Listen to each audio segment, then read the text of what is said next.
우리 채널에 이제 보시는 분들이 취준생 분들도 있고 그리고 대학생 분들도 좀 있고 그리고 사회초년생 분들이 생각보다 또 많이 있으세요. 이제 이런 새로운 어떤 준비를 하시는 분들한테 이것만은 좀 잘 준비하셨으면 좋겠다. 제 생각에는 어떤 기술적인 것도 되게 중요할 거고 아까 얘기했던 하드 스킬 관련된 거 그리고 직접 직무에 관련된 것도 그렇고 각각 뭐 하나씩만 좀 이거는 좀 준비하면 좋을 것 같다라는 거 있을까요?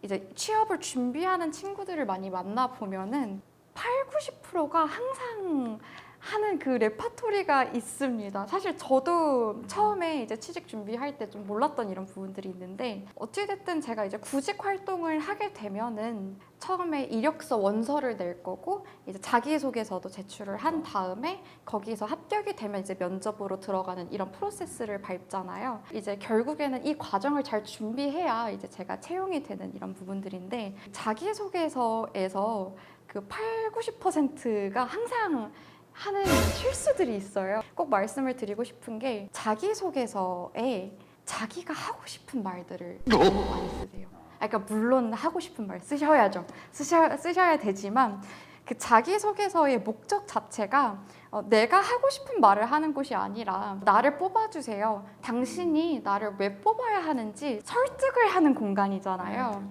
그래서 저는 뭐 이러이러한 사람이고 어떤 경험을 가지고 있어요 라고 이렇게 팩트를 나열하는 것보다는 그런 경험들을 가지고 내가 무엇을 배웠고 그래서 당신의 회사에 이렇게 도움을 줄 수 있는 사람이다 이런 식으로 조금 설득을 하고 접근하는 부분을 꼭꼭 강조해서 말씀을 드리고 싶습니다. 그거랑 또 맥락이 비슷하네요. 당신의 회사에 어떤 기여를 할 수 있나. 사실 그쵸. 결국에는 나를 채용해달라고 설득을 해야 되는 자리인데 이제 하드 스킬도 당연히 설득을 해야 되고 내가 가진 소프트 스킬도 같이 설득이 된다면 너무 좋을 것 같아요. 하드 스킬 같은 경우에는 저는 아무래도 IT 기술을 다루는 사람이기 때문에 어떤 공부를 해왔는지 어떤 프로젝트들을 했었는지 조금 포트폴리오로 정리를 이제 해왔었어요. 어떤 거 개발해봤냐 뭐 이런 식으로 질문이 들어오면은 어떠한 것들을 만들었었고 어떻게 배웠고 이제 그래서 결과가 어땠다 설명을 많이 하고 다녔던 것 같고요. 그게 보시는 분들이 전공이 또 다 다르실 것 같아서 이제 각자 준비하는 방향은 좀 다르실 수도 있을 것 같기는 한데 저 같은 경우는 대학교에서 공부한 것뿐만 아니라 저는 대외 활동도 조금 많이 했었어요. 그 뭐 대외 활동 같은 경우도 사실 종류가 굉장히 많아요. 뭐 예를 들어서 외부 연합 동아리 이런 것들도 사실 뭐 대외 활동이 될 수도 있고 요즘에는 이제 기업에서 대학생들을 상대로 또 운영하는 프로그램들도 있고 아니면 학생들 자체적으로 또 모여서 같이 스터디하고 이러는 활동하는 커뮤니티가 또 많더라고요. 그래서 저는 대학생 때 마이크로소프트 스튜던트 파트너라는 MSP 활동도 했었고요. 이제 기업에서 운영하는 이런 대외 활동도 했었고 또 학생들끼리 모여서 이런 스타트업 관련된 공모전 대외 활동도 했었습니다. 학회 활동도 했었어요. 입상하셨나요? 들어간지. 잘라주세요. 네. A few moments later. 제가 이제 그 이력서를 쓰다 보니까 항상 적을 하는 칸들이 있어요. 뭐 자격증은 뭘 가지고 있고 어떤 경험을 했고 수상 경력이 있는가. 근데 저도 항상 빈칸으로 있어가지고 뭔가 상을 너무너무 타고 싶더라고요. 그래서 저도 사실 이제 활동을 했었던 게 그런 스타트업 관련된 공모전이었는데 결과적으로 수상은 하나도 못했어요. 수상은 하나도 못했지만 제가 그 속에서 또 배웠던 거는 기술을 가지고 내가 어떻게 사람들을 설득할 수 있는가 좀 비즈니스 시장에 대해서 좀 공부를 많이 할 수 있게 되어서 또 이런 것들도 사실 또 자기소개서에 잘 녹여냈습니다. 되게 또 중요한 게 비즈니스 감각이잖아요. 그렇죠. 네, 뭐 기술만 잘한다고 해가지고 회사에서 취업이 잘 되는 것도 아니고 아까 얘기했던 회사의 어떤 비즈니스를 정말 이해하고 거기에 맞는 기술을 회사에 제공할 수 있어야 사실 또 회사 입장에서는 뽑기가 더 좋은 거잖아요. 네. 아무래도 학생인 경우에는 또 이런 감각 키우기가 조금 어려워서 외부적으로 나가서 활동하는 것도 저는 괜찮았던 것 같아요. 추천드립니다. 순위 이게 스펙 나열이 아니라 내가 왜 일을 했는지 약간 스토리텔러가 되라. 네. 경력에 네네 맞습니다.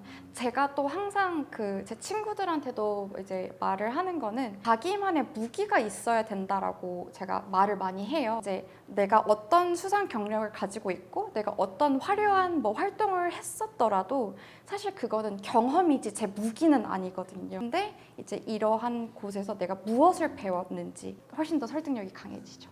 제가 아까 하드 스킬도 말씀을 드리고 소프트 스킬도 좀 중요하다라고 말씀을 드렸는데 이런 부분들을 설득하는 데 있어서는 사실 화려한 경력이 없어도 가능한 부분들도 분명히 있는 것 같아요. 제 실제 사례를 말씀을 드리면 어렸을 때부터 저는 이제 여러 지역에서 좀 많이 살았어요. 아버지 직업 특성상 이사를 굉장히 많이 다니면서 전학도 많이 갔지만 학교 생활도 뭐 재밌게 되게 잘 했었거든요. 그래서 제가 활용하는 제 스토리텔링은 나는 적응력이 정말 뛰어난 사람이고 새롭게 바뀌는 환경에 굉장히 유연하게 잘 이제 대처하는 사람이다. 그래서 이제 여러분의 회사에서도 이제 기술 시장은 계속해서 바뀌고 있고 우리 회사가 어떤 환경에 처해질지 아무도 예측 못하고 이제 준비를 뭐 하면은 좋지만 못하는 상황들도 분명히 오잖아요.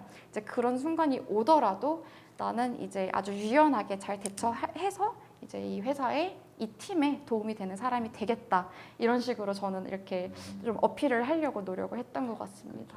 이게 사실은 이제 이사를 많이 다니고 전학을 많이 다니다 보면 힘들잖아요, 사실. 새로운 환경에 그 자체가 스트레스가 되는데 그걸 오히려 장점으로, 경쟁력으로.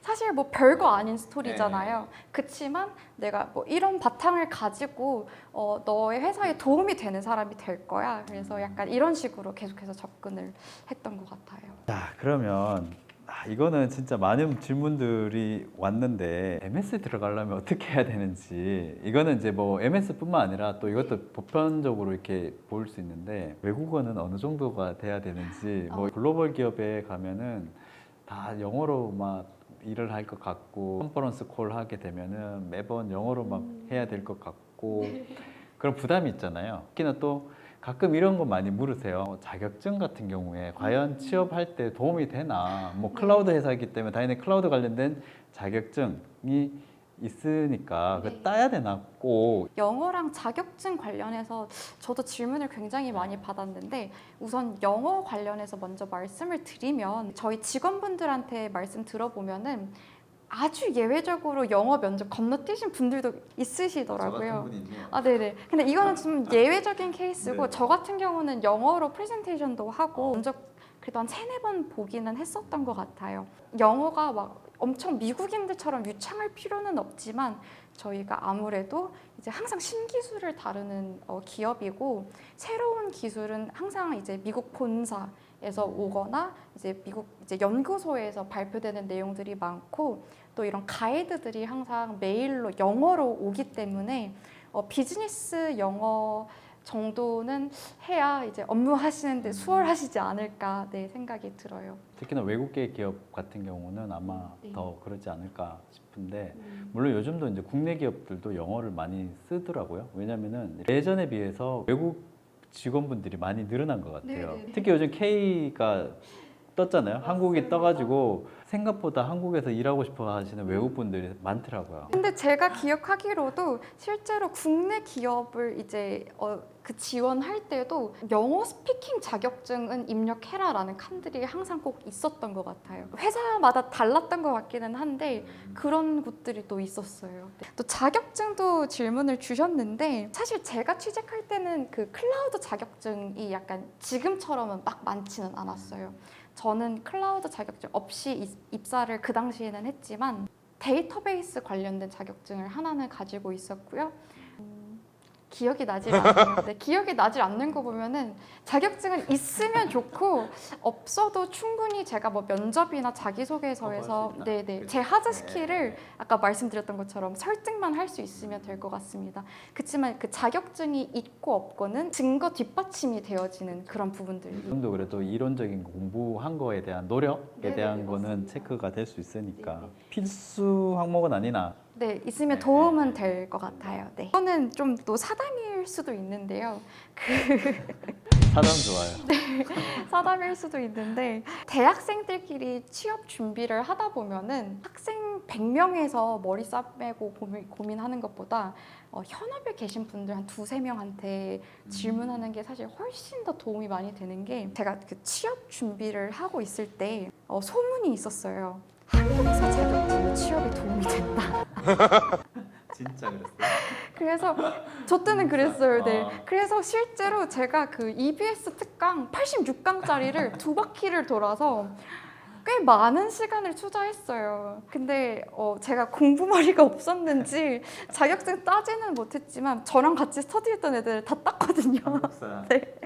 근데 본인 전공이 컴퓨터. 그러니까요. 여러분 생각을 해보세요. 이제 저는 IT 기업을 가고 싶은데 그때 한국사 공부를 왜 했지? 근데 뭔가 자격증 칸을 채워야 될 것만 같아서 그런 불안함에 이제 뭐라도 해보고 싶었던 것 같은데 요즘 뭐 사극 드라마나 영화 볼 때 아주 좋은 아주 좋은 백그라운드 지식으로 아주 잘 활용하고 있습니다. 사실 학생분들이 자격증 되게 막 따야 되는 거 아닌가 고민 많이 하세요. 그렇지만 사실상 이제 본인이 갖고 있는 무기가 충분히 있고 이제 그를 뒷받침할 만한 이런 근거가 필요하다 하면은 이제 따시면 될 것 같습니다. 사실은 이제 마이크로소프트나 그 전에 이제 SK 플래닛이나 이런 그리고 뭐 블리자드나 야후에 있으면서 저랑 같이 일하시는 분들은 이제 인터뷰를 들어가는 경우들이 많았었는데 그때도 제가 기억하는 바에는 자격증은 물은 적은 없던 것 같아요.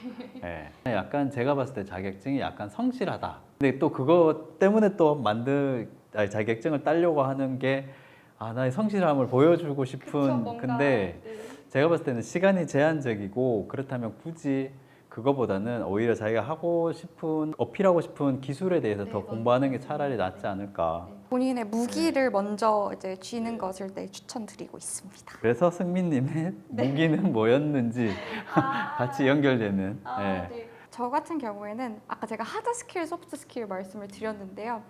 이제 하드 스킬로는 사실 제 졸업 작품 자체를 뭐 데이터베이스랑 클라우드를 연결해서 활용하는 이런 프로젝트들을 조금 했었어요. 그리고 아까 제가 말씀드렸던 이런 공모전 활동을 통해서 이제 기술로 사람을 설득하는 이런 스킬들도 이제 같이 약간 어필을 많이 하려고 노력했던 것 같고요. 제가 IT 회사들의 면접을 보러 다니면서 항상 했던 말들이 있어요. 기술을 하는 사람이니까 항상 뭐 새로운 기술, 어려운 기술이 훌륭한 기술이라고 생각을 하지 않고 사람들이 많이 찾고 사람들이 많이 활용하는 기술을 하고 싶다라는 이런 식으로 조금 어필을 했어요. 그래서 약간 시장에서의 니즈와 인사이트들을 저는 빠르게 흡수를 하고 이제 이런 것들을 잘 캐치할 수 있는 사람이다. 이런 식으로 좀 자꾸 약간 저를 어필했던 것 같아요. 구직 활동을 하면서 내가 취업하고 있는 회사들이 결국에는 수익 창출을 해야 되고 또 제가 월급을 받으려면 제가 또 월급 값을 해야 되잖아요. 네네. 그래서 결국에는 돈을 벌기 위해서는 사람들이 찾고 이제 사람들이 필요로 하는 이런 기술이 저는 조금 중요하다라고 저는 생각을 했던 것 같아요. 네. 그렇죠. 이제 진짜 한 8년 지나시니까 완전히 거의 베테랑 세일즈 전문가가 되셨네요. 제가 처음 뵀을 때랑 너무 저보다 더 성장을 하고 계셔가지고 아닙니다. 와우.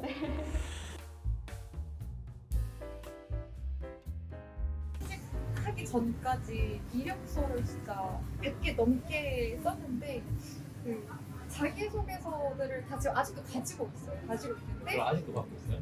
첫 번째 자기소개서부터 마지막 자기소개서 레주메 다 가지고 있어요. 와우. 근데 이제 이제 버전업을 시키잖아요. 버저닝을 하잖아요. 이제 거기서 이제 저만의 노하우도 이제 찾고 거기서 내가 이렇게 설득을 해야 되는구나를 찾을 이제 저 스스로가 그렇게 파악을 했고 채용하는 입장에서 어떤 스토리들이 먹히는지 이제 저도 약간 많이 봤던 것 같아요.